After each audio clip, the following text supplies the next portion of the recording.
This is episode 274 of How About That Cigar, recorded live at the Corona Cigar studio. On this episode, we talk to Mo from Patina Cigars about his time in the business and much more. Please take a minute to subscribe on your favorite podcast platforms so you never miss an episode. Now on with the show. Corona Cigar Company is your one-stop shop for all your cigar needs.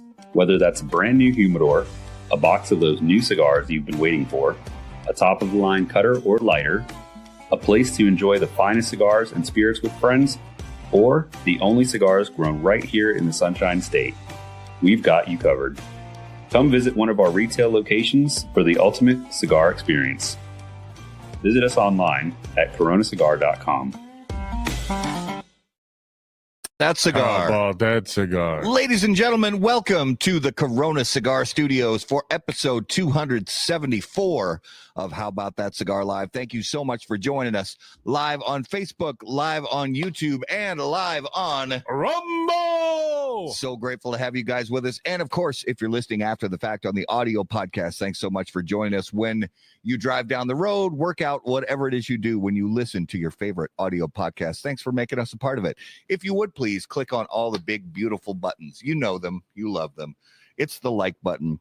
It's the subscribe button. It's the follow button. It's the share button. The share button is, that's actually our favorite button. Yeah, we like because sharing is caring. It is. And if you are watching us on one screen while watching the Vikings and the Rams on the other screen, just turn the volume down on the football game and, you know, turn us up because we got a great special guest coming on in a few minutes. So, you know, you could still watch the game. So that brings us right into sports. Yeah. Your Packers. My Packers just shit the bed yesterday. I mean, there's no nice way to say it. And honestly, I've been like sort of dealing with it emotionally because Such a fan. It just hurts. Yeah. And it hurts to see them. It hurts to see them not live up to their potential because they are talented people and they're just not living up to their potential. But you lost what, 2 receivers in that game? We lost. It was injury after injury throughout the season. Plus, we lost more players during the game. Yeah. I will never blame a loss on the refs, but you have to put yourself in a position where the refs' calls don't matter. You know, so when you are, you know, in a position like that, then. Yeah, did the refs make some bad calls in that game? Sure they did. They make them every game. They make them every single game. Yeah. And every team, if they want, no team should ever go to the podium after the game is over and start making excuses that it was the refs that lost them. Well, I think KC gets to the podium and says thanks to the refs. Yeah. They usually, hey, thanks. Hey, your paycheck's in the mail. Don't worry. So, and then the Vikings are playing tonight, and they're losing, last time I checked, 10-3 in second half, maybe. I don't know if it's halftime yet. Jesus. Yeah, I don't know if it's halftime yet or not, but last we checked, it was 10-3. Rams were up. What killed me is I'm kind of like, I like the Chargers. I like Herbert because of fantasy football, and I like the brother. But they look like shit yesterday. They look terrible. He threw 3 interceptions all year. Herbert did. Yeah. Threw 4 in that game. Yeah. Well, and then you look at what the Commanders did to the Bucks. I mean, that kid is a stud. I mean, I actually thought that going into it, one of my predictions was that Washington was going to beat the Bucks. Yep. But I didn't think it was going to be that definitive of a win. I mean, that was another game where the Bucks just didn't look like themselves at all. And I don't know what was going on with them, but they did not look like themselves. Yeah. So what are you going to do? As far as other Minnesota sports goes, the Wild are still getting killed by injuries. They're slipping, but it's like all of our frontline guys are hurt. They keep drawing out the Kaprizov date of return. So I don't know if what's going to happen, but at this point unless things turn around for the Wild a lot, they're not going to get any kind of spot in the Stanley Cup playoff. Yeah. Well, the Wolves might miss if they keep being there. Yeah, they might miss the playoffs too. I think they will, honestly, because it's just another one of those teams that middle of the road, just kind of hovering right around the middle of the road. Sometimes, have they had some fun finishes to some games this year? That being the Wolves, yeah, they have, but are they still just mediocre from a win-loss standpoint? Absolutely. So they got a lot of work to do there. But I think that might be our first viewer on Rumble. Hey, that's Matt Arbitrary. That's Matt Brugger. And I'm sorry if I say your last name wrong. You probably hear Brugger or Brugger or don't know him. Hopefully nobody ever calls you Booger. That would I don't know the guy. That would piss me off. Never heard of him. Never heard. Well, he's another one of our fellow Packer fans. Sorry, not you. You're not a Packer. He's my fellow Packer fan. We don't know who he is. We celebrate when the Packers win and we cry when the Packers lose. I know. I sent him a box of tissue shots. Never heard of him though. I never met him. So why do we go on to our spirit? I think we should absolutely jump into this week's Spirit of Mystery, brought to us by Patina Cigars. Do you find yourself unsatisfied with the top 10 list from How About That Cigar? Are you wondering how cigars from Patina didn't make the HBTC list but found their way onto other lists? Well, fortunately, you can be reminded every week with this Patina Cigars advertisement. Patina Cigars, the #1 unranked cigar in the industry. All right, so we have a lovely bourbon.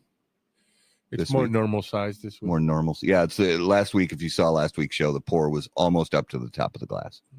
And this, I was commenting before the show started, this bourbon smells really, really good. Oh, the Vikes. 24-3. 24-3, almost halftime. All right. Good job, guys. That's awesome. All right. There's the first taste. Hey. Do you know what it is? That's really good. Yeah. I don't know if I know what it is right off the bat, but it's familiar. It's like medium proof. It's not. I don't think it's north of 120. I'm gonna say the proof is somewhere between like 110 and 120. If it's higher proof than that, then I drank a lot yesterday though, so maybe that's gonna throw off my palate just a little bit. A luscious Jackson over here, but we'll see. Yeah, that's a nice bourbon. So we will I'll keep drinking it throughout the show as always, and we will reveal later in the show. All right, ladies and gentlemen, if you would please, it is time now to get our special guest on the show. And special guests on How About That Cigar Live, brought to us by Drew Estate. Drew Estate announces a new member of the Deadwood line of cigars, the Girl with No Name Lonsdale. This new cigar features a wrapper leaf from Mexico in a slim and elegant 7x44 Lonsdale format that promises a slow burn and a nuanced smoking experience. The Deadwood Girl with No Name Lonsdale is presented in 20-count boxes with an MSRP of $11 per cigar and is available now at Drew Estate Retail Partners. For more information, please visit drewestate.com. All right, ladies and gentlemen, help us out. Put your hands together and welcome to episode 274 of How About That Cigar Live from Patina Cigars. Mo, my friend, welcome.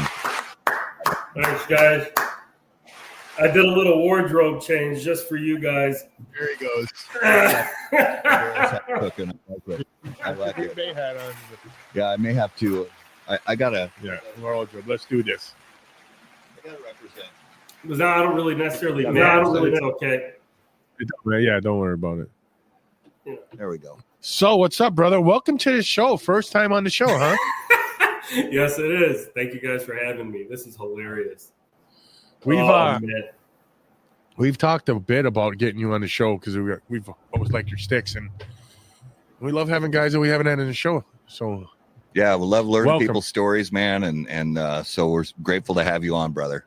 No, it's my pleasure, man. I'm very excited. I apologize in advance, like I told you guys before we start. I'm a little bit under the weather, so bear with me if you can't hear me or if I'm coughing or something. Just so. No worries. We had our first meaningful snow yesterday. So between the snow blowing and shoveling and all that, stupid. It's that time of year though. Man. Everybody's getting sick. Everybody's rotating it. Mm-hmm. Houses and stuff. So, what'd you think of the playoffs yesterday? We know you're a football fan. I am. So I'd gone into this season, and as a Bears fan, it's tempered enthusiasm, right? Cautious optimism, and when I say cautious, extreme cautiously optimistic. So I got to the point where I just stopped watching the Bears until Eberflus was fired. That was my thing. And with the White Sox, I made, for the first time in about 20 years, I hadn't been to a White Sox game this past year because I said unless they had fired Pedro Grifol, I would not go to a White Sox game. And this was the first year where I did not. I stayed true to it. But I mean, nothing in the NFL surprises me. And I guess when you guys were talking about Justin Herbert and Jaden Daniels and all of this, a lot of it, I think, in the playoffs, coaching becomes extremely important. Yeah, we're scouting.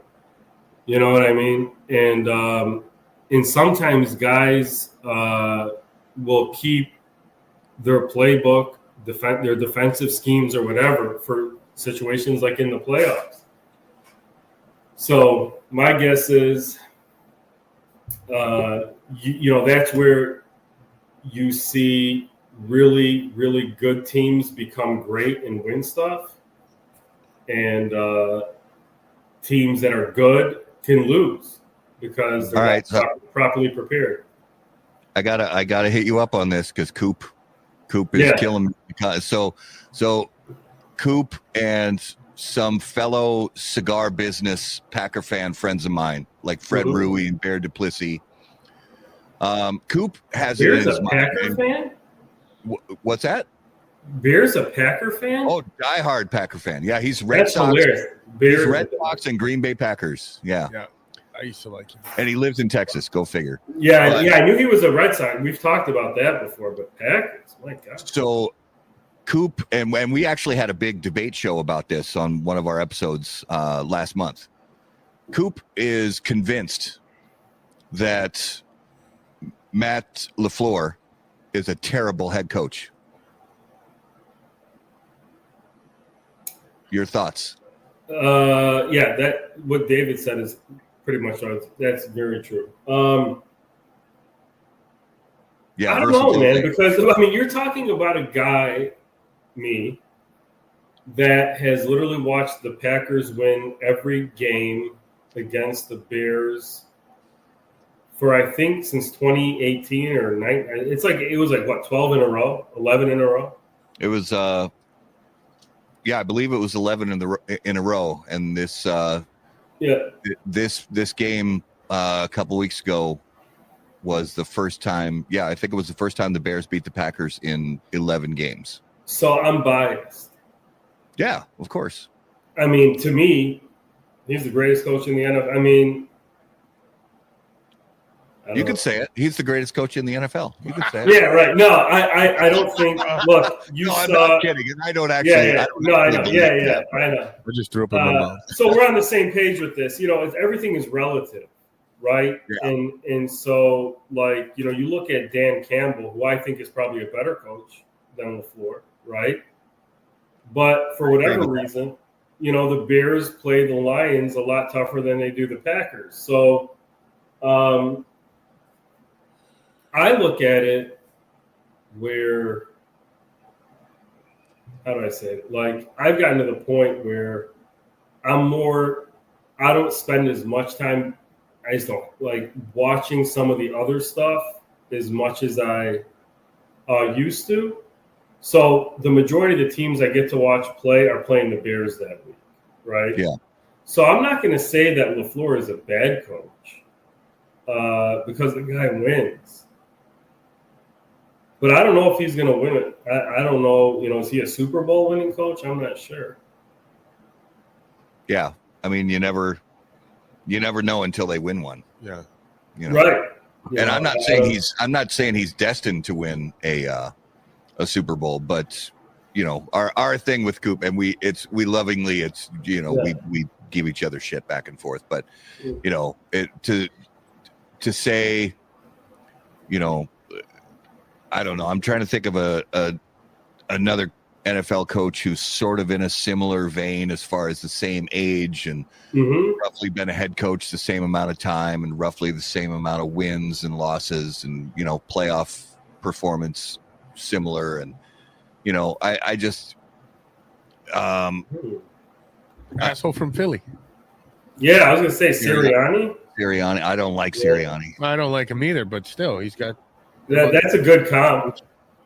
Yeah, that's I would take personally. I'd take LaFleur over Sirianni.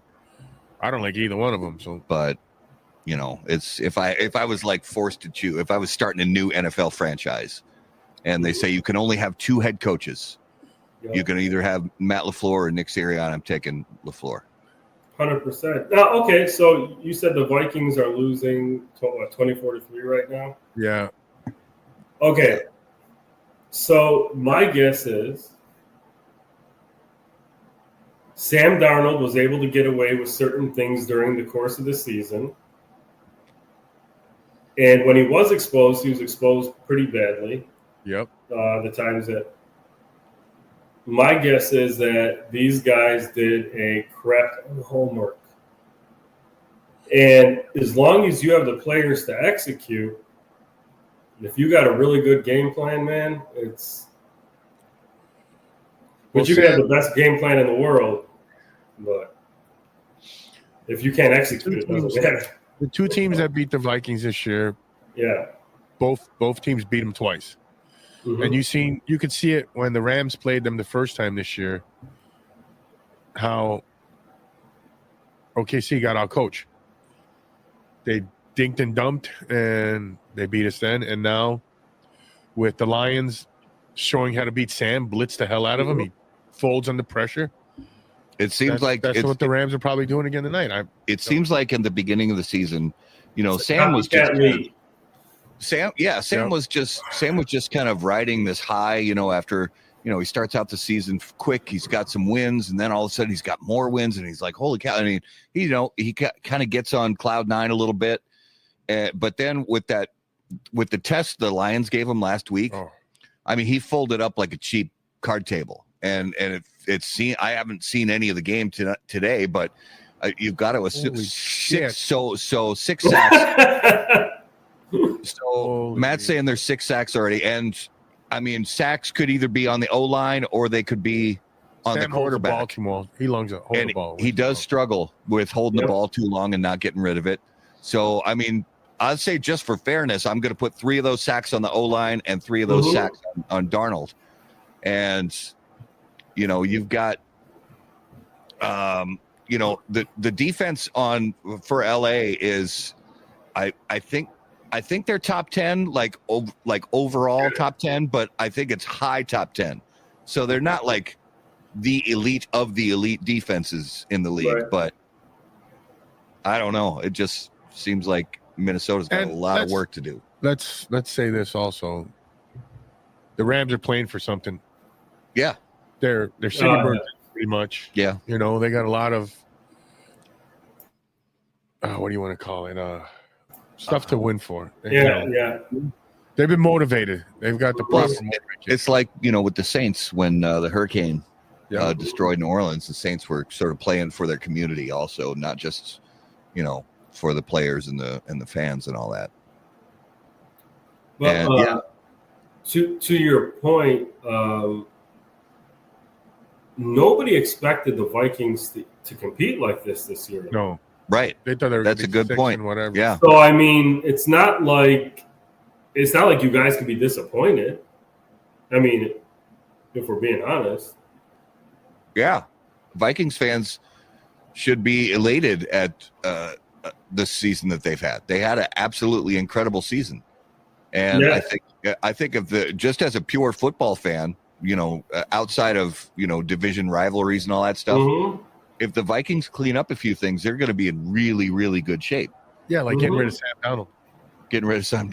I don't know. I mean, it seems send him on his way. It seems like he's, he could get some things done, but based on, he was building himself up to a fat contract at the end of the season. Oh yeah, hell yeah. Until these last 2 weeks. Yep. And I mean, when he lost as bad as they did to Detroit last week, his potential contract amount probably dropped in half. And now the way they're playing at this very moment, his potential contract amount could be down to like $12. Yeah. So he's not getting a starting gig. I mean, unless someone's in a rebuild.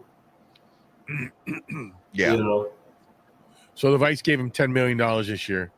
Yeah. They were talking about him maybe getting $40 to $50 million a year before the Lions game. I think he's got to be down to 15.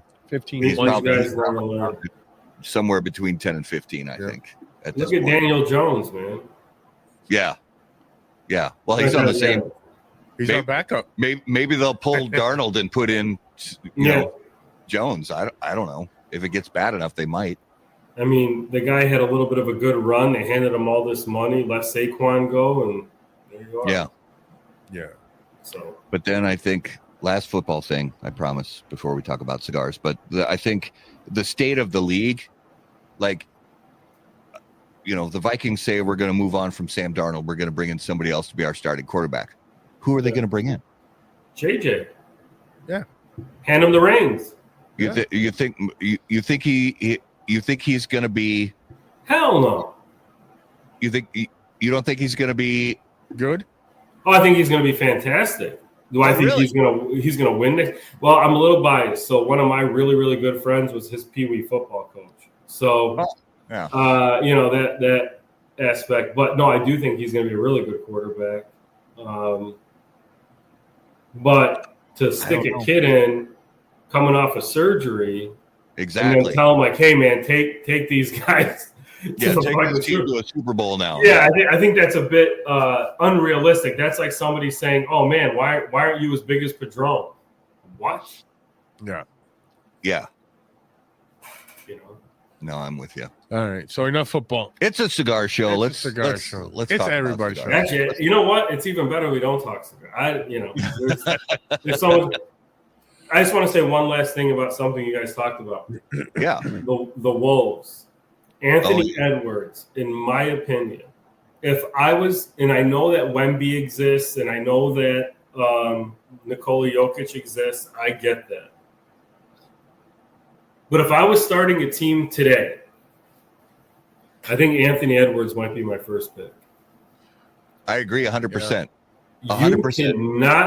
100%. Look at guys, I grew up with Jordan. Okay.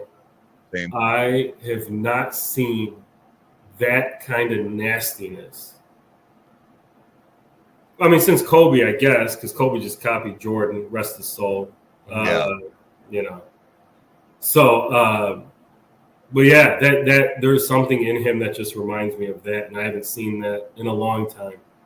Yeah, I like it too. I like him. I love watching him play. I agree 100%. If there's an expansion draft and they're starting a brand new team and somebody, they say you get first pick any player currently on a roster in the NBA. Yeah. He's the number one pick. I agree. He's a dog, man. So. Yeah. Sorry, just needed to say that. No. I love that. So Mo, let's get into your story. How'd you get into cigars? What was your first cigar, first of all? And how'd you get into having your own label? Sorry. Yeah, blow that nose. Don't worry about it. Get some. Yeah.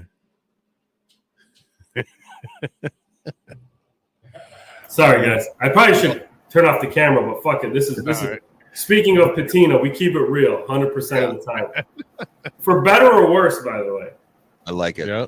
I always tell people, man, you can't fake a patina. But these days, I guess you can get like a wrapped car or like, stuff like that. But real patina, you can't fake that, right? You got to go through some shit to be able to get that. But anyway, dude, it all started. My first cigar, I think, was Backwoods or Black and Mild, probably something like that, if you count that. Sure, we'll count it. But first premium was Fuente. It was at a Tom Petty concert when I was 18 years old.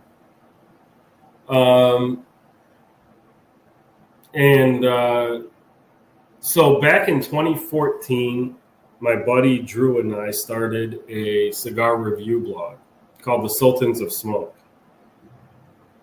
In 2015, we had started to do a podcast for the review blog. And, this was back in a time where there was just not a lot of people doing this stuff, right? Yeah. Especially about cigars.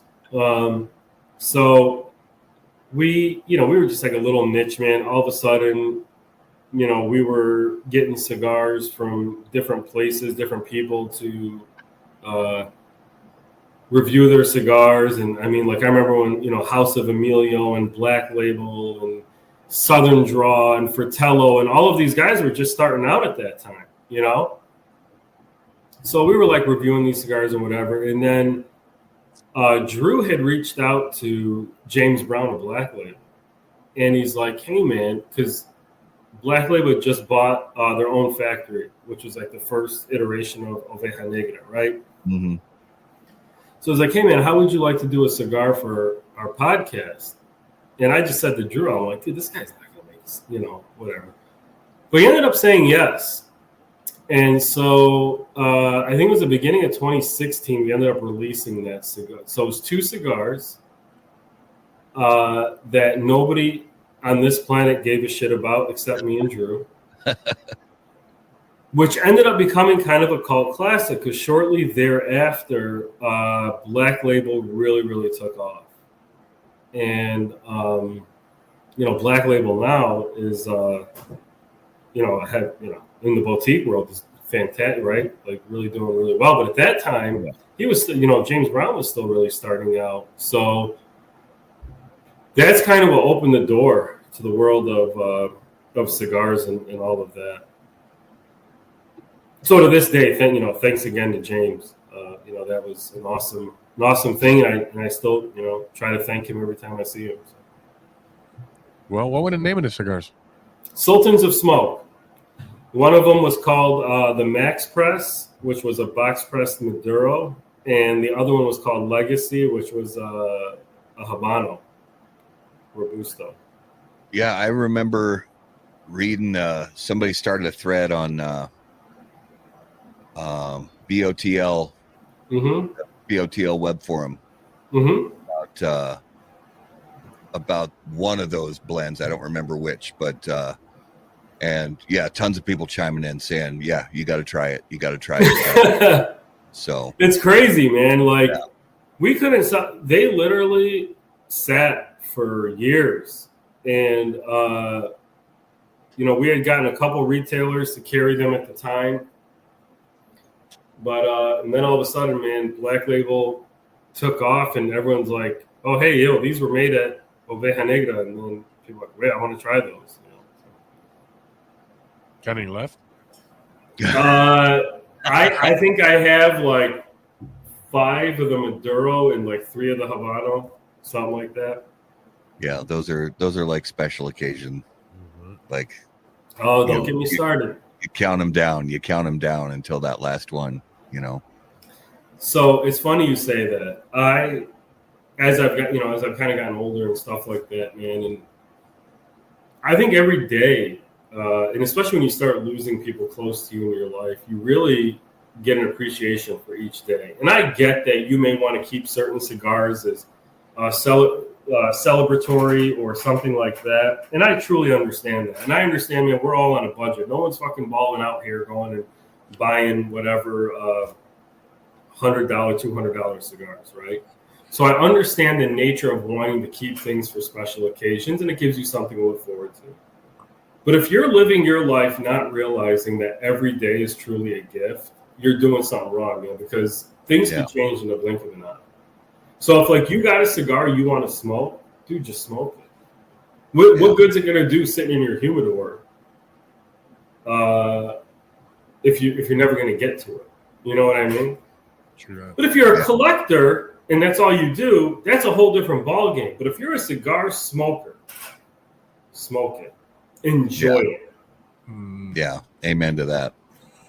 Since you brought it up,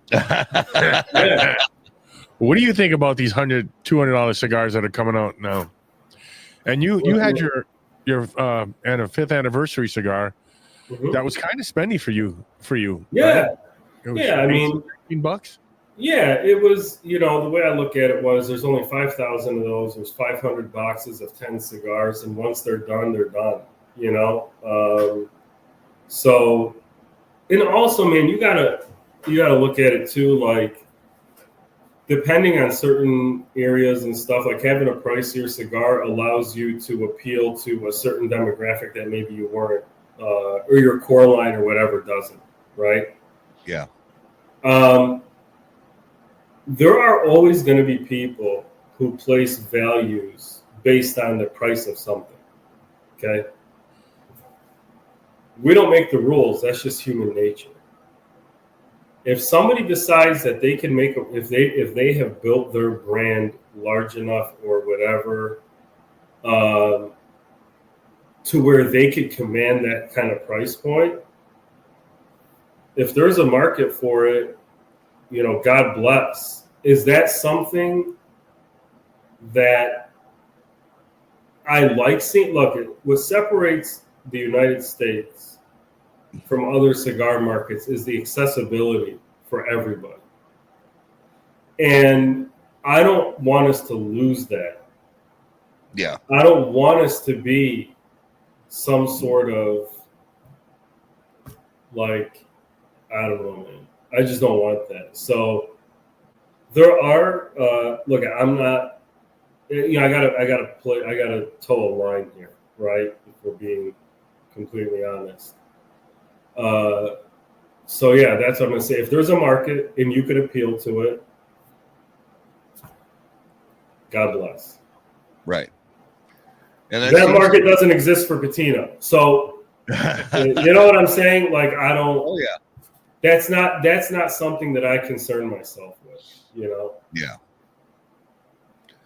Yeah. And it's, you know, pushing, you know, you guys, you know, you come up to this celebration where it's like, okay, 5 years, let's do something, you know, and obviously you do it, you know, well in advance, because it takes a lot of time to plan and get the tobacco and all that stuff. But, you know, and the time comes and you do the math and you're like, okay, this tobacco is expensive. We got to charge more for this cigar. So, 100%. you know, at $18, it's like, in 2025, God only knows what it's going to be like a year from now, 5 years from now.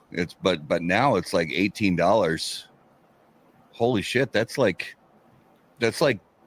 average now. How crazy is that? So, like, oh man, Oliver and Tyler, the legends. So look,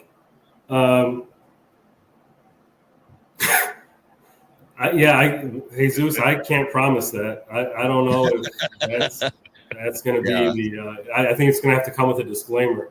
No guarantees applied. Yeah, no guarantees. But how do I put this? Like, take Patina. I don't want to even talk about anybody else, right? So I'm a contract brand, which means I don't grow my own tobacco. So right off the bat, my cigars are going to be more expensive to me, right?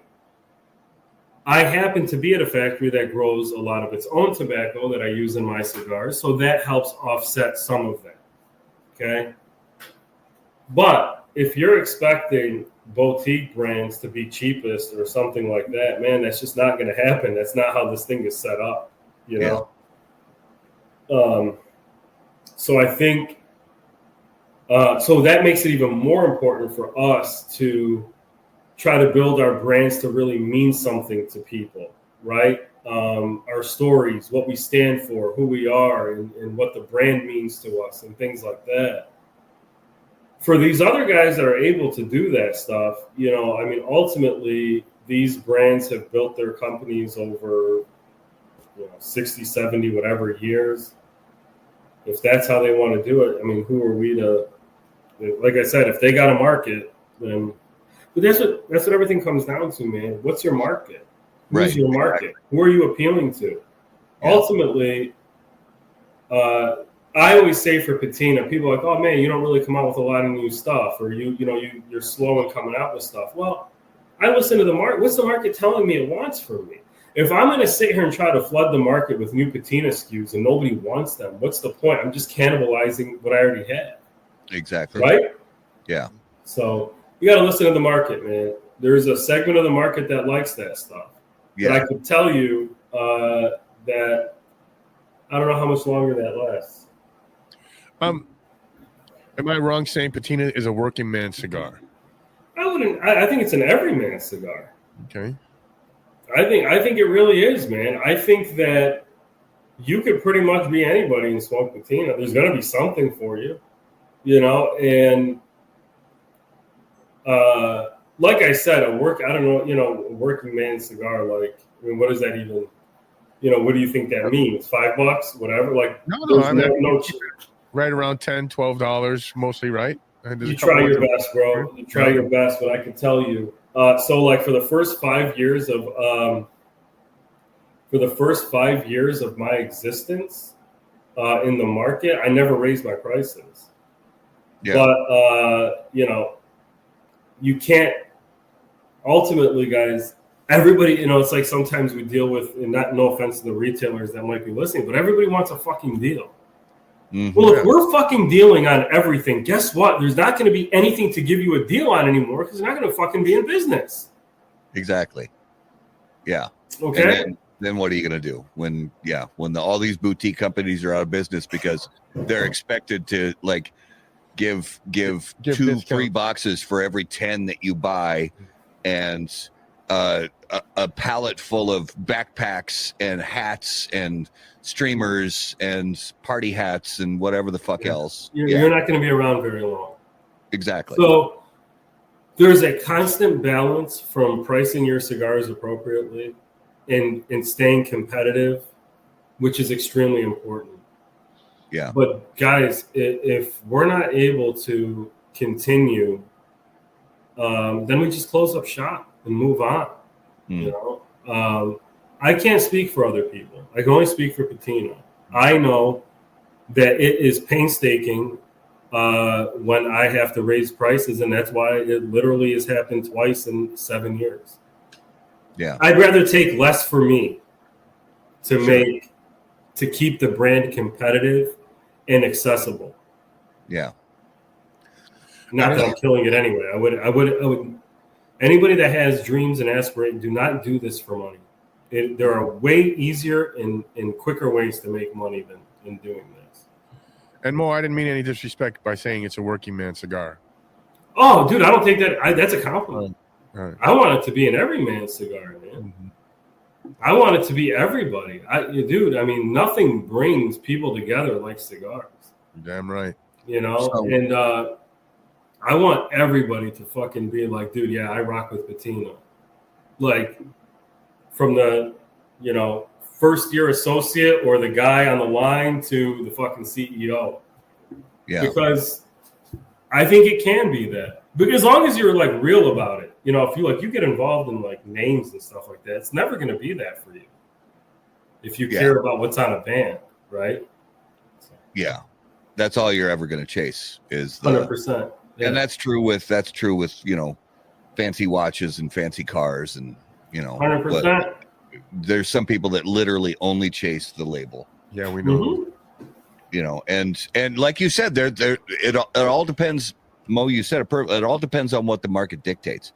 And are there a lot of consumers out there that's all they care about and they have the money to back it up? And if that's what they want, it's like, so be it. That's how you want to spend your money. You earned your money. Go spend it the way you want to spend it. It's not the way I would spend it. Right. But if you spend your money that way, and you just want to have, you want to have the Ferrari in your driveway and the Patek Philippe on your wrist, right? And that's go for it.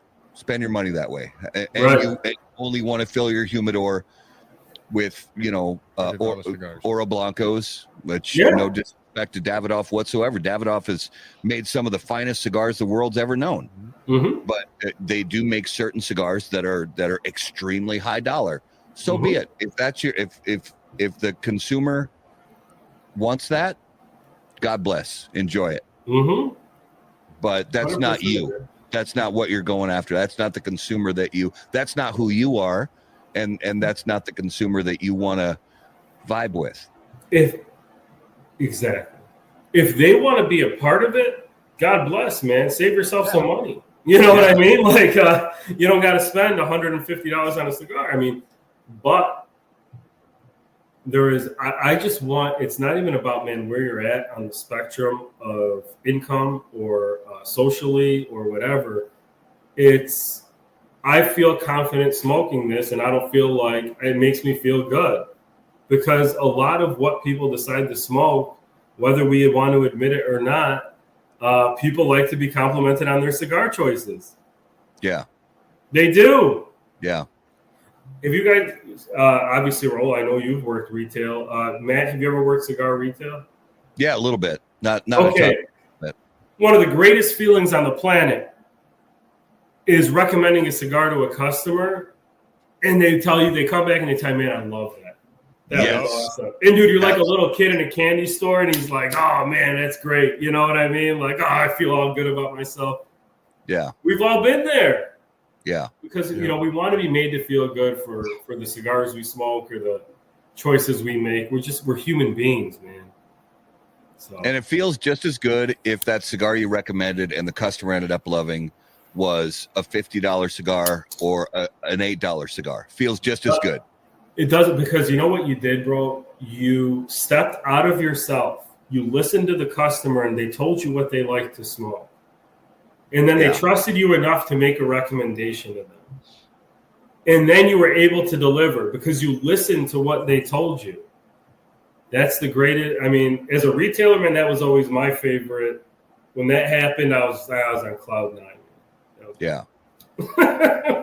So, all right, at the very end, I got a couple of viewer questions I want to come back to, but I want to hit on the official beginnings, because when you started out with talking to James at Ovea Negra and, getting the first couple. Oh, yeah. Sorry, we got made for Sultans of Smoke. Yeah, sorry.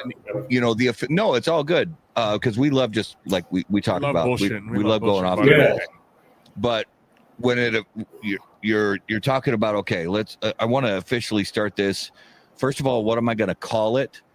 The brand. And then there's like 1,000 factory partner possibilities out there in the world as far as where you want to have your cigar made, and some people do it great, but with all the different aspects of like, what do I want from a factory partner? After you came up with the name Patina Cigars, then you got to find a factory to make them. Right. What were the decisions that were, what were the factors that were most important to you when you decided on a factory partner? So at the time, it really came down to two. It was Mombacho, Casa Favilli, and La Corona, which was making HR at the time. And the reason I went with Mombacho was I was going to be the only other brand made there, and that's and that's really what it came down to. And, Claudio was a cool guy. I could communicate with him. The guys at La Corona are fantastic. But Claudio spoke English, which made things a lot easier at the time. So, it was like, it just made more sense at that point. And so I ended up going with Mombacho. Okay. So, on your logo, on your Patina logo, is that a crown? Is that the Statue of Liberty crown? Yeah. Oh, nice. That is like the symbol of Patina. like when people don't even realize that's not the real color of the Statue of Liberty. Like when you tell them that, they're like, what are you yeah, dude, it just woke up one day and was green like that. Great, hell of a paint job. But yeah, so that's always fun. So why Patina? What was the, your, and you sort of touched on it a little bit, but the nitty gritty of why Patina was the name for your brand. Yeah, man. Like, so everybody has their Patina. Yeah. All of us, our experiences are our Patina. Like if you, like me, like now I have gray facial hair and I got gray hair and whatever, but I'm still the same person as I was when I was, 10 years younger, 20 years younger. I'm different in the sense that the experiences of my life have shaped me a certain way, which is my Patina, right? But underlying all that, I'm still the same person, still a degenerate. So same. No. I mean, but you know what I'm saying? Like, oh yeah. So, and so patina is what an outwardly display of a change, is a weather process, right? So like the oxidation and all of that. But underneath that oxidation process, the Statue of Liberty is still the Statue of Liberty. Yeah. Right. Well, I like what you said earlier that you can't fake it.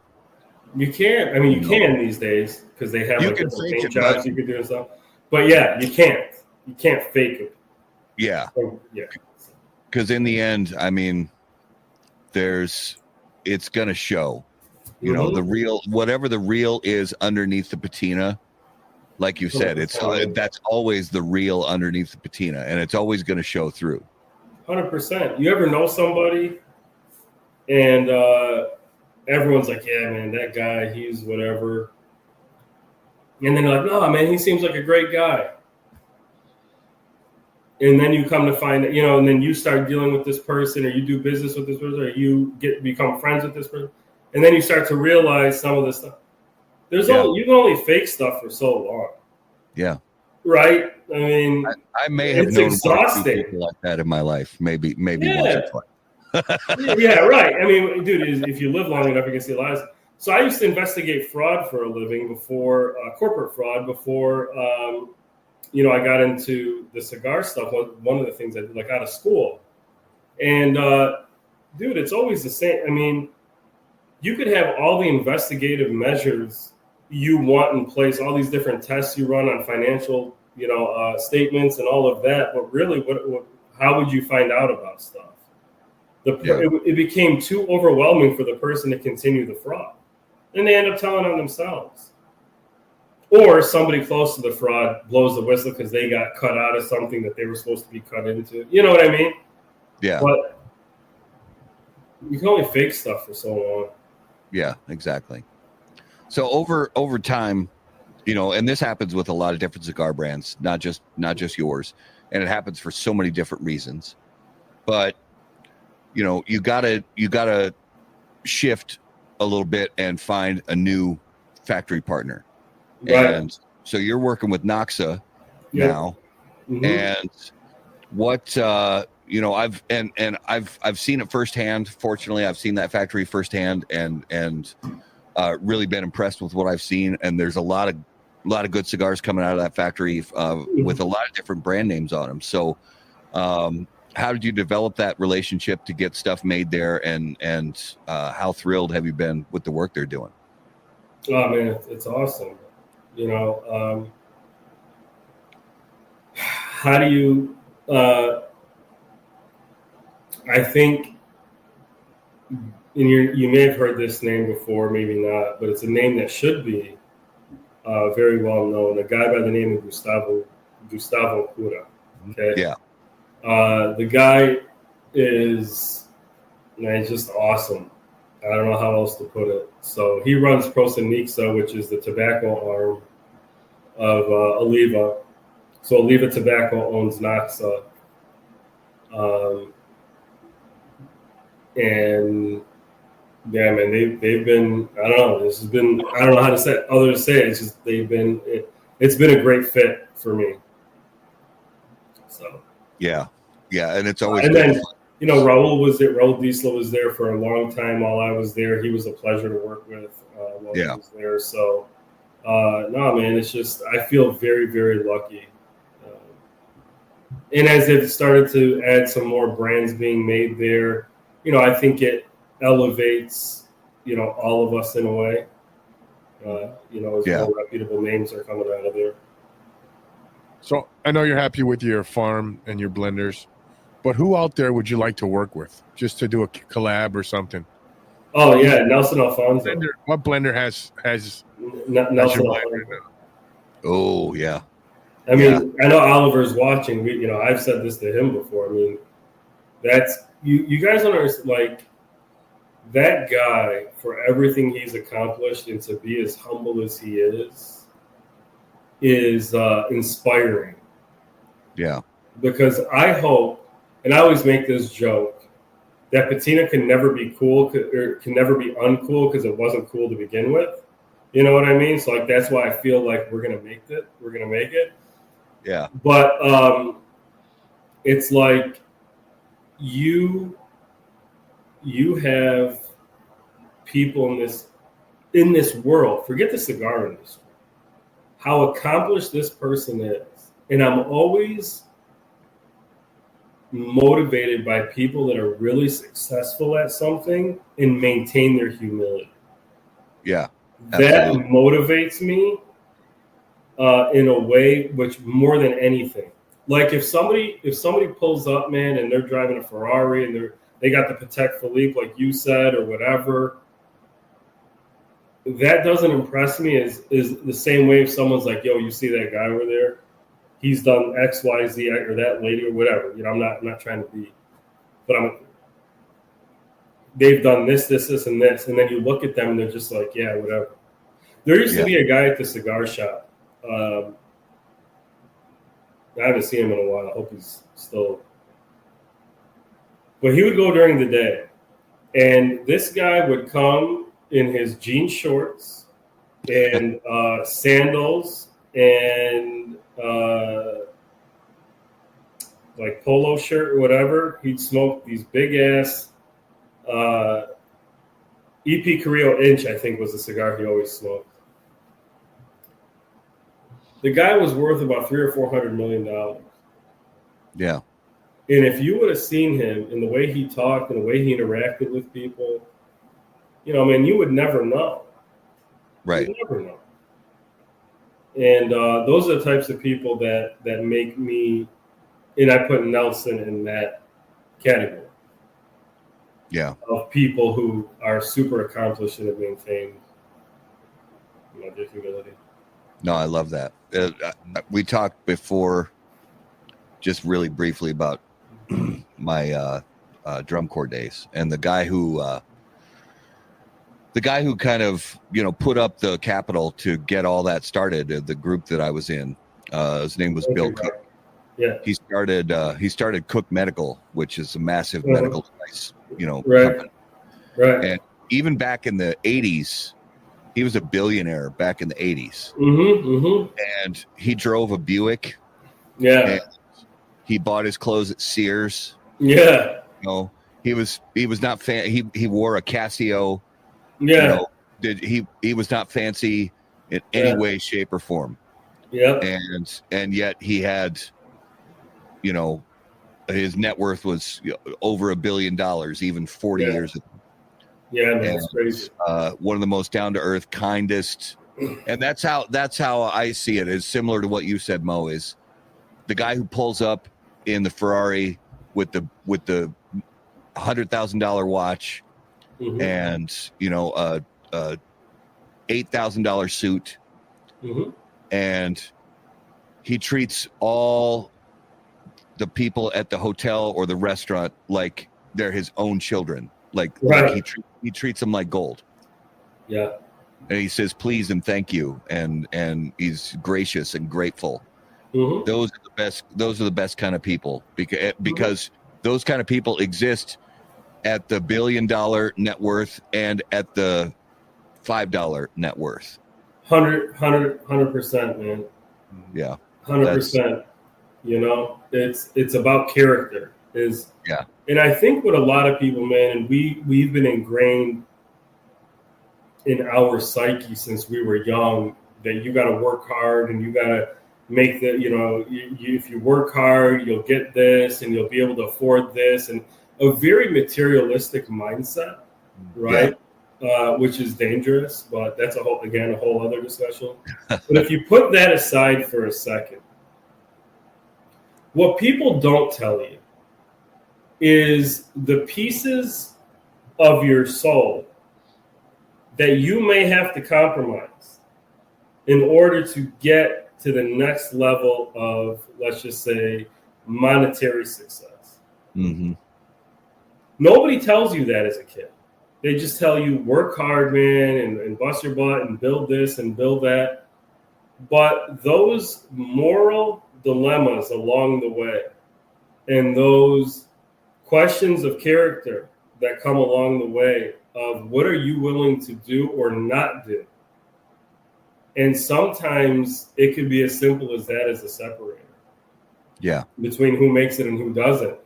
And the question I always ask myself, right, is, what's your soul worth? Mm-hmm. Right? Where's your moral line? Is your moral compass calibrated the right way? Yeah. Right?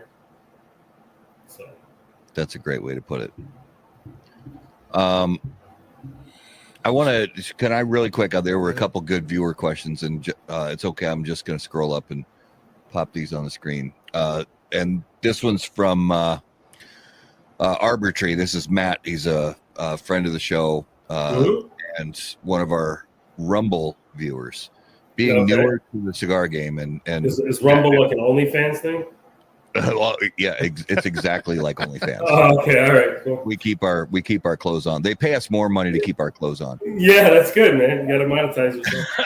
We'll see about that in 2 months. It's funny because being newer to the cigar game. Yeah. But I don't feel like Matt's super new to the cigar game. Matt's 2 years, 3 years.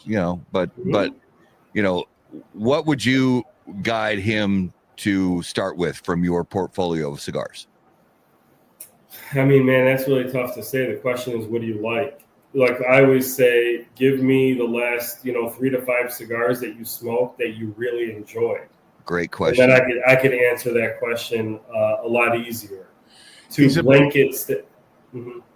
big soccer fan. He likes the darker. He likes Dunbarton. He likes darker, bolder cigars. Yeah.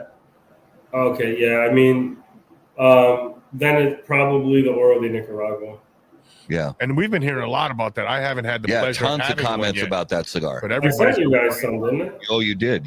I decided to smoke the Sumatra. Well, save it. Yeah. So yeah, and we wanted they just got here today. Shipping in the cold. Yeah. It's like, we're not going to light these cigars up right away. I agree. I'm sorry about that, but don't take any drug tests though, because that's like a performance enhancer. Oh, I wouldn't. Smoking patina. Sure, bro. Come on. I wouldn't. I wouldn't want to take any tests anyway for unrelated reasons that we're not going to do the show. Yeah. But so I look forward to smoking that Nicaragua. No, but definitely. I mean, based on that, man, it's probably, and then the Maduro in the 6x56 or the Oro de Nicaragua, particularly in the Robusto. Those would be my 2 recommendations. Based on what you guys told me. I got a question about your Vitolas. Oh, yeah. Everybody's going with this 6x60 now, and you got your classical Toro and your Robusto. Yeah. Are you coming out with any, or maybe I missed it, any Coronas or Lanceros? So there's a Lancero in the Oro de Nicaragua. There's Coronas in Habano, Maduro, and Sumatra. All right. You had me at the Lancero. Yeah. Those are made in 100-box increments. So Raul will buy all 100 fucking boxes of them. No. I'm saying in terms of production. So they come to the U.S. 100 boxes at a time. Oh, yeah. I'm saying Raul will buy out a whole production. Yeah. I mean, that cigar did I was shocked, man. Yeah, that cigar, as soon as we get them, they're gone. So, yeah.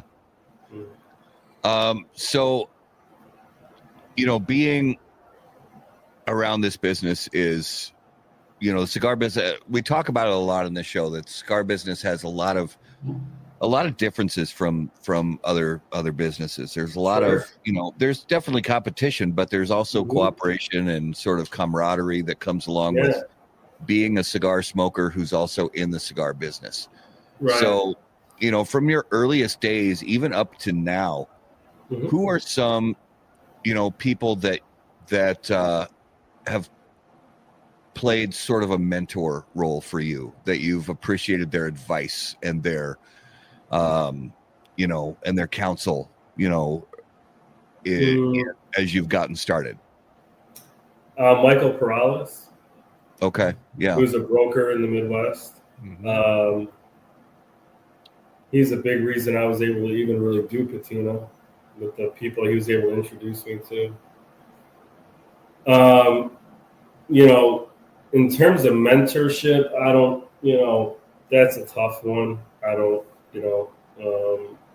but there are definitely people I lean on, like Oliver, who's with us, or was with us. He's certainly somebody I value and appreciate. Brian Matola from Cavalier is another good friend of mine and somebody I talk to somewhat regularly. My brokers, because they're the ones out in the field every day. Yeah. That across the country, right? So I lean on those people for advice.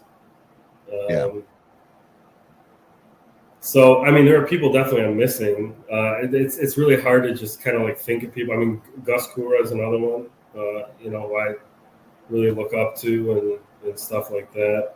So, yeah. And it's such a great business too, because there's, and I've seen this, we've all seen this, if we've had such, a lucky opportunity to either be at a factory tour or at a trade show. Brian just mentioned somebody too. Like sorry, real quick. My cousin owns a couple shops in California.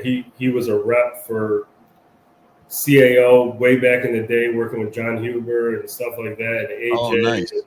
Back when he worked for AJ and stuff dude, he's been a wonderful resource too. Nice. Invaluable. Yeah. And then the guys that I used to work for, Casa de Monte Cristo in Chicago, those guys. Yeah. Again, without them, this shit doesn't happen. Because trying to build a small brand, I mean, those guys brought it in, they supported it. Again, without them. So yeah, I mean, there's a lot of people, man. Yeah. Tyler Jeffrey, that was just on with us. He comes with me to Nicaragua when I go. So it's just one of those things, man. There's countless people.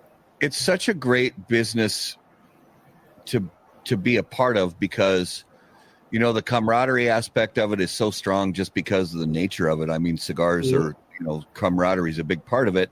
Right. And anybody who's ever been lucky enough to be in the cigar shop when just this perfect conversation strikes up and the group in the cigar shop can talk for hours, and just have a great time. Or it could be, if you're lucky enough to go on a factory tour, in Nicaragua or Dominican Republic, or if you're lucky enough to go to, a trade show or one of the big multi-vendor events like Rocky Mountain Cigar Fest or something like that. The mentorship just kind of happens just sort of naturally. From what I've seen it happen so many times where, guys are like, yeah, you're having trouble with that. Give me a call, or here's the number of my guy. Give my guy. Dude, okay. If you're counting that as mentorship, that list is huge. Yeah, it goes on forever. Okay, yeah, no, that's a whole different list. Yeah, and that's what's so cool about the cigar business, Yeah. Yeah, I mean, it's like an ongoing mentorship class. It's funny, man. I was just talking to a guy the other day. I said, it's funny that your guys' quote is "burn cigars, not bridges."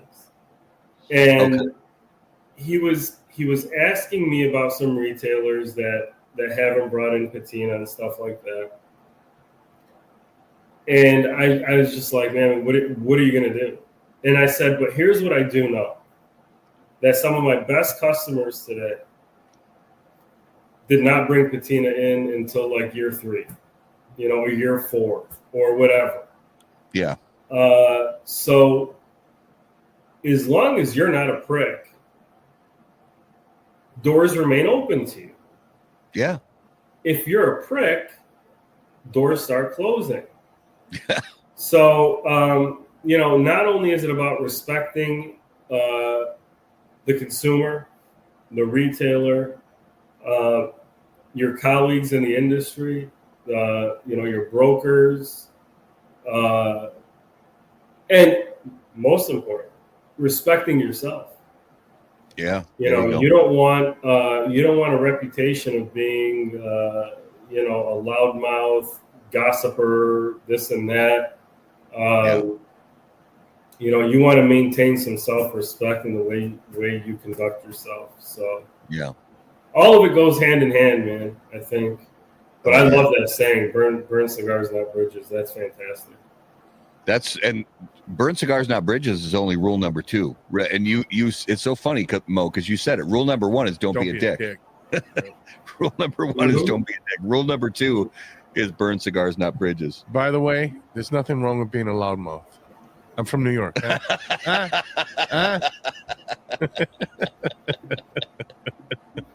He can't help himself. There's first of all, how are you a Vikings fan? He's a Jets fan. I'm a Jets fan. Oh, okay. Oh, I understand. I lived in Minnesota so long, I've kind of adopted the heartbreak of them too. Since I'm a Jets fan, the heartbreak goes. And God, you're just you love the punishment. I'm a White Sox fan. I mean, we just broke the record for futility. I get it, but no, man, it's it was it's crazy, man. Don't be a dick. I mean, seriously. Yeah, actually, speaking of what Brian is saying, yeah, man, that was a great time. I love opportunities where I could just chill with people. You know what I mean? Like, and we all get to know each other on a real level, not like just superficial or whatever.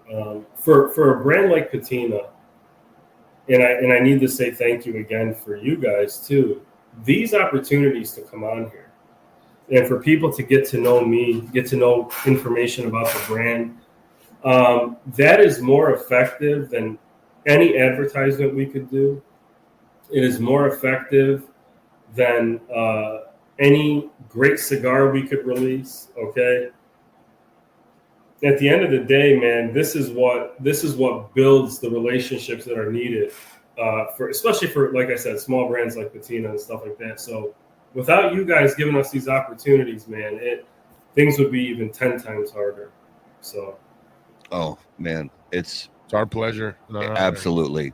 100%. We love, especially, I mean, don't get me wrong. There's some great people from some massive brands in the cigar industry, but we love showcasing up and comers, and people who are scrapping and just getting it done, every We're the pimple on an elephant's ass, dude. I don't even know if I'm a pimple yet. I might even still be under the skin.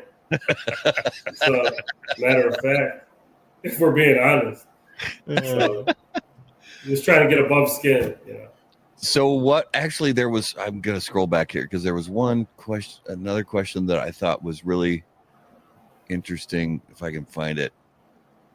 Okay. Yeah. So this was a while back, but one of our YouTube viewers, if you make an LE cigar and it's a banger, do you try to replicate it for a core line? It's a good question. Not for me. Okay. And is it just because of availability and pricing, or what's your philosophy behind that? I made a commitment that when we did like the anniversary, that blend would only appear in that cigar one time, in that Vitola. Yeah. That's it. Because one, you got to reward the people that have stuck with you, right? So that was my way of saying, hey, man, if you get this, you've got something that not many people are going to have. And there's 500 boxes of it, right? And not only that, but it was pricier, like you guys said, than the Patina core lines. The LE 2024 is the same blend, but in a different vitola. And it might as well be two different cigars because they smoke very differently. Yeah. And what I wanted to showcase with that blend through the years is it in different sizes. So people can kind of see how the same blend can change so much through different sizes. My original plan, and maybe you guys could help me out with this, and maybe people listening too. My original plan was at the 10-year mark to take all of the ones we did and put them in like a sample, like not a sample, I don't want to call it a sampler, but like a package to celebrate 10 years, like all of the LE blends, right, in the different sizes. But if people were to say like, hey man, I'd rather actually you just come out with this size again because we all loved it so much, like I might take a vote, and if people say this is what we want to see again, then yeah, I would do something like that because I want it to be driven by the people that really ride with the brand. You know what I mean? So that's kind of where I'm at now. Now, we're still a few years away from that, but that's, kind of where my head's at anyway. I like that. But no, it will not be core. That is. So is it? There's one question. Yes. Left. I have one question before we do. We can't go on without talking about the beautiful banner behind you. Oh yeah. Oh yeah. I love that. That's one of probably in the top 5 most iconic sports pictures of all time. 100%. What made you put that? What made you put that on the wall? What made you pick that? This was a man that refused to compromise who he was, sacrificed the prime of his career, and did things his way. Yeah. That's one way to look at it. The second way is that this is the cigar industry, and that's me. So that's the second way. So just, glass half full, glass half empty, Yeah. And for our listeners who aren't watching, the people who listen on the audio podcast, it is the famous picture of Muhammad Ali standing over Sonny Liston? Sonny Liston from 1964. Something around that time, yeah. Yeah. And yeah, I mean it's easily maybe the number 1 most iconic sports photograph of all time. Man, we live in an age where, and I think they're going to do studies about this. They have to, because the effect of social media and 24/7 connectivity and all of that, and the effects on the human mind, the human psyche, the human ability to function. We live in an era, and there's so much BS out there, and different pressures to be certain ways, and to this is the right way to be, this is the right way to think, and I think now more than ever, it's important that you stay true to yourself as best you can, because it's getting more difficult. Yeah. Yeah, it is. 100% true. Mm-hmm. All right. I think it's time. Do you think it's time? I think it's time. All right, guys. It is now time for this week's Numero de los Muertos. All right. Numero de los Muertos. So I have to also now I'm not using any of these stats for tonight's show, but I have to give a shout out to Skip Martin from Romacraft, that he sent me a couple very valuable resources for some future episodes on the Numero de los Muertos segment. So because it's hard coming up with this stuff. Who is he? Skip Martin. He makes some cigars. Never heard. He's Never heard of yeah, he makes some cigars. He lives in Nicaragua. Makes fantastic cigars. Yeah. So Very, very good cigars. We're big fans of him. All right. Yeah. And Mike. So Mo, the deal with Numero de los Mike's Muertos awesome, is it's one of the weirdest segments in the history of cigar podcasts. I'll be the judge of that. I will give a number, and you, along with Raul and our wonderful viewers, can put in the comments there, sort of play 20 questions to try to break down the exactly. And what we're looking for is how these people died. Okay. So, yeah, it's Some morbid shit. It is. Yeah. It is. And it's our fan favorite. It's fan favorite. It is absolutely the fan favorite. All right. I will say, so here's the number. Just over 3,300 people died between 2016 and 2023 in the United States from this. COVID. No, I said 2016 through 2022. I might have had COVID before. Lightning. Oh, Lightning. It's not lightning. death by watching the Vikings in a playoff game. Yeah. It's possible. It's okay, David Floyd. I love you, brother, but you're being too literal. It's not 3,301 people. It's a little bit over 3,300 people. Yeah. land or sea. It does not specify, but it's definitely land. Right. It's land. Was it workplace? In some cases, they could be considered workplace-related incidents. Riding a bicycle? Not a bicycle. David Floyd, it is not illness or sickness related. Riding a motorcycle? It is not a motorcycle. Not motorcycle. I mean, I think motorcycles may factor into some of these, but it's not specifically about motorcycles. But there was a huge hint that I just threw out. Yeah, I mean, it can't be car accidents. That seems kind of. I will say vehicles are related. Okay. This is specifically related to vehicles. It's got to be more than. It is not a sport. Phone? It is not a sport. Texting on the phone, but it's got to be more than that. No, it's not texting while driving or anything like that. It's not airbags, is it? Not airbags. No. Okay. Is it being trapped in a car while it's engulfed by flames? No. Outdoor recreation? Not recreation. No. Failing brakes. I think it's possible that failing brakes may be a slight factor in these, but it's not the overall thing that we're looking for. Driving an electric car. Not electric cars. Run over by a city bus. No, it is not. Not that. Ice Run over fishing. by a fire truck. It is not ice fishing. Yeah, no, by a fire truck. Not fire.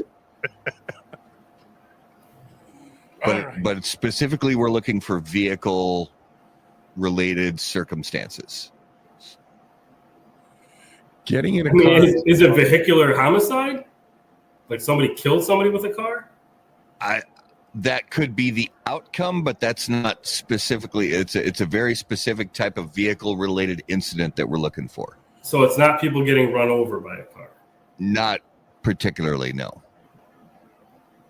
Crashing and dying while hitting an animal. Not hitting. The animals are not involved. Death from carbon monoxide, no. Getting while driving. Death by buggy whip, no. Yeah. Dying while getting a blowjob. Oh, no. But what a way to go. I mean, Unless you're hurt. unless you're hurt. Crosswalk impact. I don't think so. No. Run over by own car. How do you do that? Rolls down a hill. Like if you live on a hill, you forget to put the parking breakers on. No, it's not that. Damn. Death by being chased by PD. Yes. Bam. Yes. Really? So Getting too good at this. let me pull this back up on my phone. Between approximately 3,336 people died in police car chases in the United States between 2016 and 2022, including at least 5 in Washington, D.C. And this was all I kind of went down this rabbit hole of articles, for people arguing the merits or the dangers of police chases. Mm-hmm. Should they pursue or should they not pursue, that kind of thing. Right. And there are a lot of people killed. Yeah. Civilians. It could be this innocent civilians in either vehicles or on the side of the road. It could be the fleeing suspect in their vehicle. It could be police officers. Right. So it's a lot of different circumstances. Can we put a quick David's question? Yes, you use your teeth. I didn't appreciate that, David. Brother. Yeah, they're coming. No pun intended. Why did we do that? Why did that just happen? Because he's giving shots. I knew where he was going with that Oh, one. and then Kelly's like, do you remember blowing bubbles as a kid?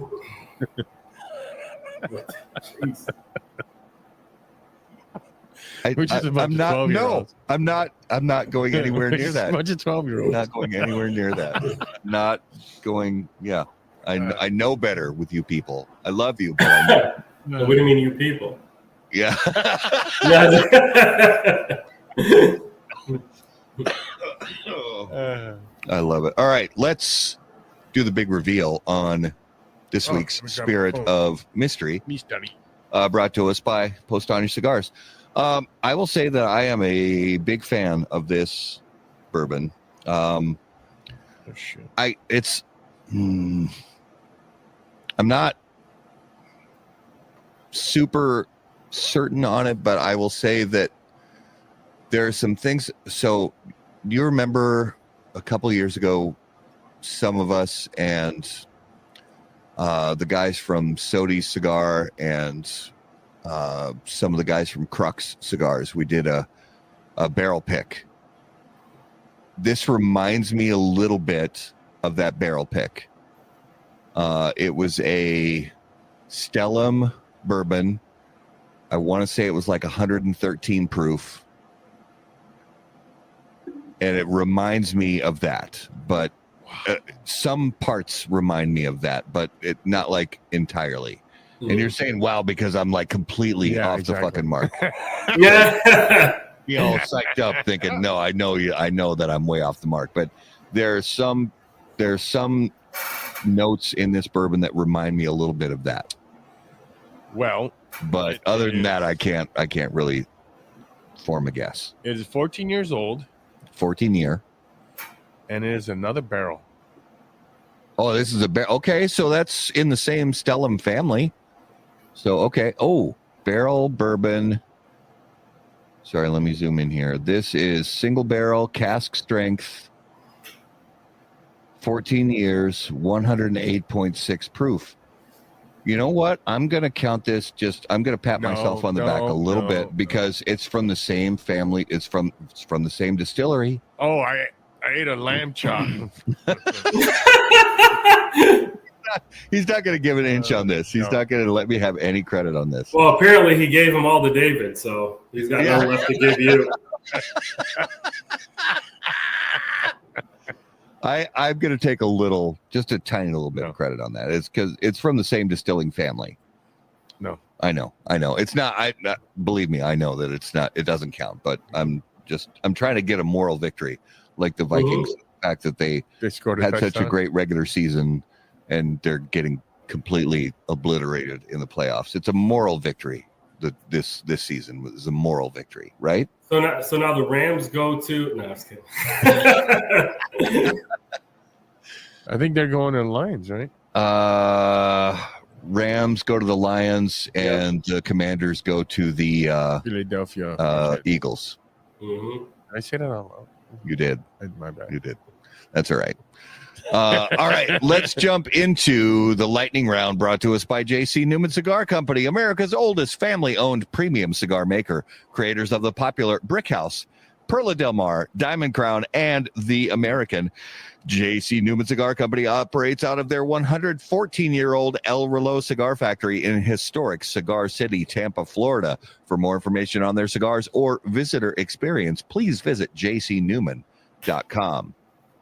This is so fun, too, because we have a first-time guest. So we get old school lightning round questions.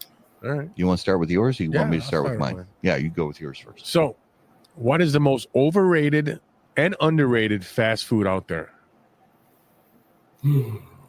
Overrated is In-N-Out. We hear that a lot. That's a very common answer for overrated. Underrated,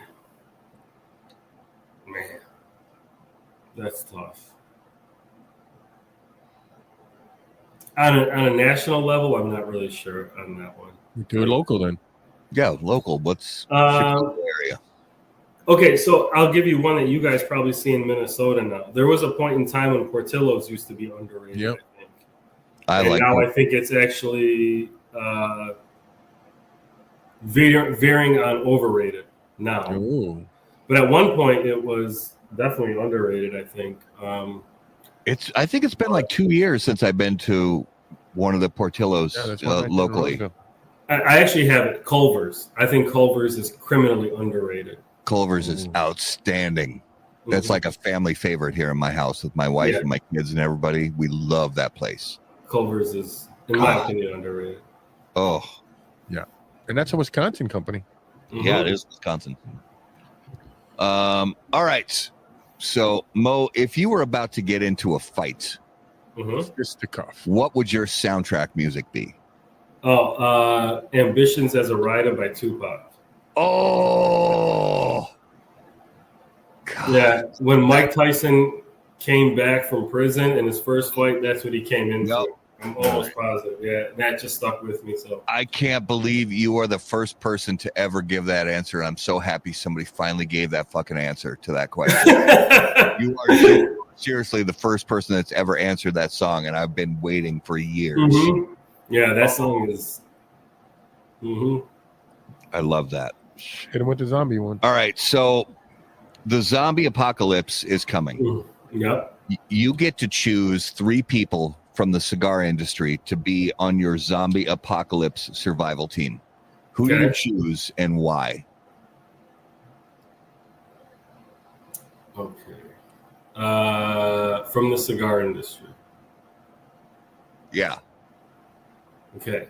So I would take Brandon Wells, who's my broker in Arizona and Colorado and stuff, because his brokerage is called Cigar Mechanic, and he's literally a car mechanic and cigar broker. You're going to want somebody that knows how to work on that type of stuff. Oh, yeah. They're mechanically inclined, so he'd be one. Man, that's a tough one.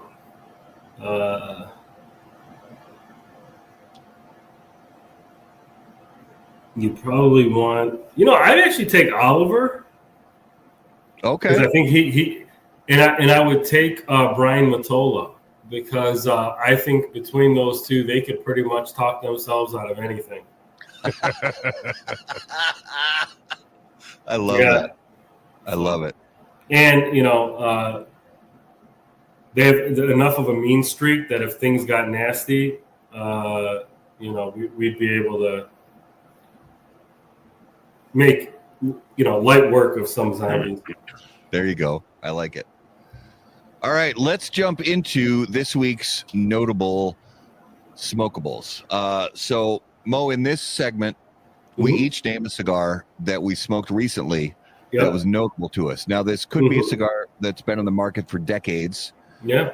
That you smoked for the first time in a very long time, or a cigar that's brand new to the market that you smoked for the first time ever. Obviously, you're smoking a lot of your own stuff, but you mentioned before the show that you smoke a lot of other people's cigars. So what's something you smoked recently that really stood out to you? So, man, it's funny you say that, dude, because I was just talking to we did a Sultans actually episode a couple weeks ago, and I hadn't smoked any Padrones in a very, very long time. And so my favorite Padrone is the 45-year Maduro. So I grabbed one of those and I smoked it, and it was awesome. Sometimes you forget how good and consistent those cigars are. But yeah, that's the most recent example of that, probably. Nice. Yeah, I like the throwbacks. Cigars that have been on the market for a while. Yeah. Yeah. Yep. I know it's not your favorite Padrone, so Raul doesn't like Padrone, but no. Give me a headache for some reason. What's your notable this week? My father's Labor 100 years. Yeah. Oh, that's a good cigar. Oh, that cigar. Wait, did they just come out with a second run of that? They did. Okay. So did you do a first run, or was this the second run? There's a second one. The second run. Okay, now is it the same cigar? It is. To me, it tastes like the same cigar. Yep. Okay. The first run was amazing, and this second run tastes exactly the same to me as the first run did. Yeah, that was a good cigar. I enjoyed it. My notable, another sort of, not really like a super long throwback, but from a couple of years ago, the Joya de Nicaragua, the Numero Uno.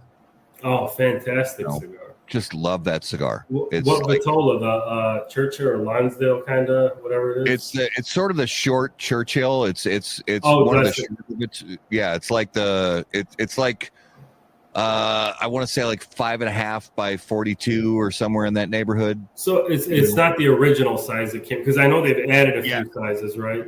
Yeah, it's not the original size. It's one of the shorter Vitolas, but it's still the small ring gauge. Mm-hmm. But as far as like mild cigars, that still have a ton of great aged tobacco flavor. That one's just one that I've enjoyed a lot since it first came out. Tell you what, man, all three of the cigars we named are fantastic. Yeah.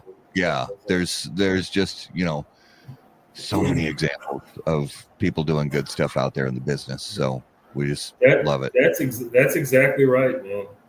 There is a lot of really good stuff that people are doing. So. Well, let's give our viewers and listeners an idea of some coming attractions for How About That Cigar Live next week, the 20th of January, 2025. We are going to reveal our top 10 cigars from 2024. So that will be next week's show, revealing the Cigar of the Year list for How About That Cigar, and closing out the month of January on the 27th, none other than Jeff Borshowitz from Corona Cigar Company. Back on the show for, oh my gosh, the fifth appearance. He's been on the show a lot, and we learn a lot from Jeff, so we like having him on the show. So look forward to that, and we have some other great guests already scheduled for dates in February and dates in March, as a matter of fact. So Mo, thanks so much for being on the show. If you would please give our listeners an idea, where is the best place for them to keep up with everything going on with Patina Cigars? Yeah, you could Instagram Patina Cigars, my OnlyFans page. Nice. No, I was kidding. Actually, the only one we have a Twitter, but Instagram is really it. I'm not on Facebook or anything like that. So Instagram, Patina Cigars. Nice. Well, Mo, again, brother, it was such a pleasure having you on the show. I'm sorry it took us 74 to finally get you on, but we had a blast talking to you, brother. So kudos. Thank you, guys. And cheers. And we hope 2025 breaks all your expectations, brother. Thank you, guys. I appreciate it. Thank you guys for having me. I can't wait to smoke that Nicaraguan. Yeah. You enjoy it. Let that rest for a couple weeks.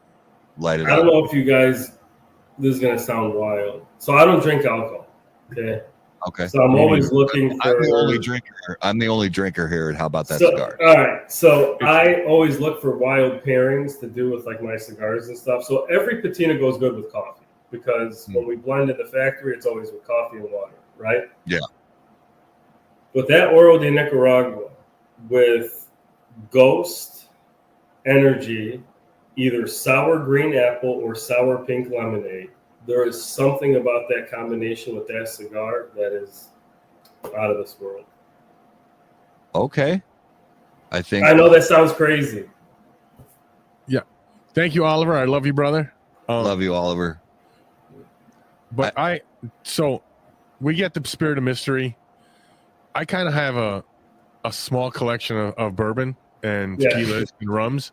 Yeah. But I don't. It's been 27, 28 years that I haven't drank. But I like to have people over and have a party. Sure. So yeah, I will be trying that Ghost with that cigar. But I haven't heard of Ghost Energy drinks. Oh, before. I have. Have you really? Oh, yeah. You out here to carry them? Oh yeah, everywhere. Okay. It's I'm silly. not an energy drink guy, so. Bro, I'd love to see you bangling and smoke that I cigar. would not want to see you. It's bad enough getting me drunk, let alone getting me hopped up on energy drinks. That would be that would not be good. But I gotta try it though. I gotta try it. You didn't need to clarify that, Oliver. I was going with the first one. I thought I was solid. Thanks, bro. All right. So viewers and listeners, guys, thank you so much for watching episode 274 of How About That Cigar Live. And of course, if you're listening after the fact on the audio podcast, thanks guys for giving us some of your time while you drive down the road, work out, whatever it is you do when you listen to your favorite audio podcasts. Be sure to do all of the things. Click on the like button, the subscribe button, the follow button, and the whatever buttons are good. That's my mind just went blank. Whatever buttons are good, click on those buttons, and we really do appreciate it. You can follow us on all of your favorite social media platforms. You will find us at HBT Cigar. If you have questions for us, you can email us directly on the website. You'll find us you will find us on our website, howaboutthatcigar.com. And of course, until we see you guys next time, burn cigars, not bridges. Thanks, guys. Thank you. Any comments, opinions, viewpoints, or statements presented or uttered by guests on the HBTC podcast, HBTC live video streams, and all other media from HBT Media LLC are solely those of the individual and do not necessarily represent the opinions or viewpoints of How About That Cigar or its parent company, HBT Media LLC, any of our advertising partners, or the premium cigar industry. The primary purpose of How About That Cigar is to entertain and to encourage activity and growth within the community of people who enjoy or want to learn about the enjoyment of premium cigars.